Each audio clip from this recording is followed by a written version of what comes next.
আজকে তো আর্জেন্টিনার খেলা, তাই আইসা পড়লাম আমার এই যে উস্তাদ জি বাউল টেলার্সের কাছে। ওনার মুখ থেকে কিছু কথা শুনবো আর্জেন্টিনার সম্পর্কে। বলেন। আজকে আমাদের ফাইনাল, মনে করেন আমরা গোল খাইও আইছি দিয়েও আইছি, এই তোমাকে আজকে আমরা ফাইনালে 100% আশাবাদী আমাদের মেসির হাতে কাপ থাকবে। আমি দেশবাসী সারা বিশ্ববাসী তারা দোয়া চাই। আমাদের দল অনেক মন্তব্য করছে অনেক লোকে, কিন্তু আমরা দল আমরা সামনের দিকে আগাইয়া আমরা ফাইনালে আইছি।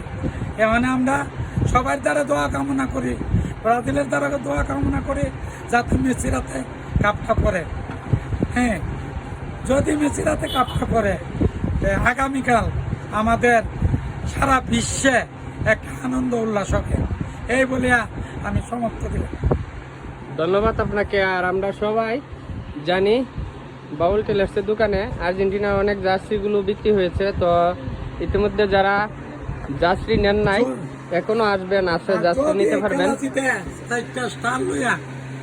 খেলা যদি আমরা জয়লাভ করতে পারি, আগামীতে আমাদের আমার দোকানে আপনি ন্যায্য মূল্যে স্টারের দিন পাবেন। ঠিক আছে, ধন্যবাদ আপনাকে। তো আর্জেন্টিনার জন্য শুভকামনা রইল, এই বলে বিদায় জানাচ্ছি। ধন্যবাদ সবাইকে। ঠিক আছে।